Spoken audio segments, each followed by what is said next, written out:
I got so much motherfucking design on right now. Break it down, bring it back, make it clap. I got 3 old thoughts, 3 baller. Bitches on my line, and you know. Sebelumnya, Assalamualaikum warahmatullahi wabarakatuh. Halo guys, perkenalkan nama saya Chaningsi dengan NIM 225221115. Di sini saya akan menjelaskan apa sih ekspor dan impor. Ekspor dan impor, sebelum kita memasuki ekspor dan impor, kita tuh harus tahu daerah kepabean itu apa. Pasti kan sudah tahu dong daerah kepabean itu apa.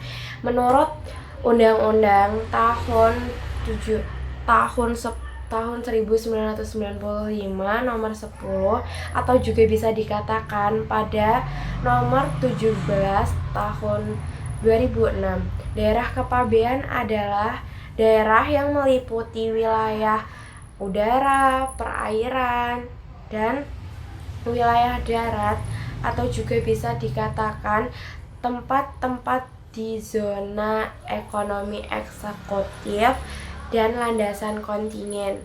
Nah, jadi itu daerah kepabean adalah kayak daerah di perairan Indonesia yang meliputi zona ekonomi eksekutif dan landasan kontinen di daerahnya. Nah, sekarang kita memasuki apa sih ekspor dan impor. Pasti kalian tidak asing dong apa sih pengertian dari ekspor dan impor. Pasti kalian berpikir ekspor itu kita tuh kayak mengeluarkan barang dari Indonesia terus kita ekspor ke luar negeri. Terus menurut kalian juga pasti impor itu kita membeli sesuatu hal dari luar negeri untuk dimasukkan ke Indonesia. Nah, mari kita bahas lanjut mengenai apa sih ekspor dan impor. Ekspor adalah kita mengeluarkan barang dari daerah pabean. Nah, misalnya itu yang saya katakan tadi, kita tuh mengekspor tentang bahan-bahan tambang ke daerah Amerika atau ke negara Amerika. Nah, itu juga bisa dapat dikatakan sebagai ekspor. Nah, selanjutnya apa sih kegiatan impor? Kegiatan impor adalah kegiatan masukkan barang ke daerah pabean. Seperti halnya kita tuh negara Indonesia itu banyak mengimpor tentang beras dari Thailand atau negara-negara yang lain. Thailand juga dikatakan sebagai lumbung padi kan. Nah, negara Indonesia itu mengimpor beras dari Thailand untuk dimasukkan ke Indonesia atau ke daerah pabean tadi. Daerah pabean sudah masih ingat kan? Nah, itu. Setelah pengertian ekspor dan impor, kita lanjut ke manfaat ekspor dan impor.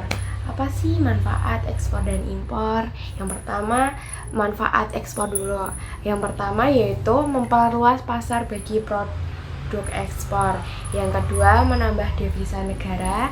Dan yang ketiga, memperluas lapangan kerja bagi kegiatan ekspor.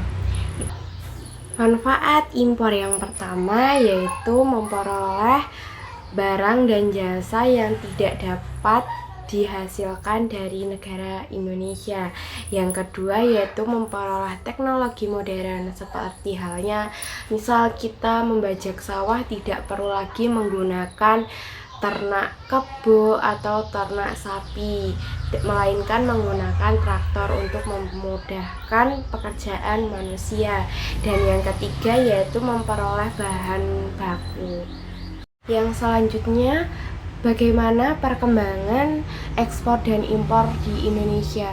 Pada tahun 2023, tepatnya pada bulan Oktober, menurut Badan Pusat Statistika di Kota Jayapura, kegiatan ekspor di Indonesia itu meningkat sekitar 6,76% atau juga dikatakan lebih meningkat dibandingkan pada tahun 2022, tepatnya di bulan Oktober. Seperti itu.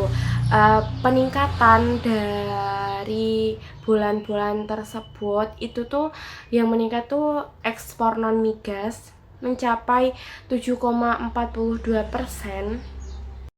Nah, ekspor dan impor terbesar bagi Indonesia itu, Indonesia mengekspor terbesar itu dari Tiongkok, Amerika Serikat, dengan kontribusi ketiganya itu tuh mencapai sekitar 45,36%.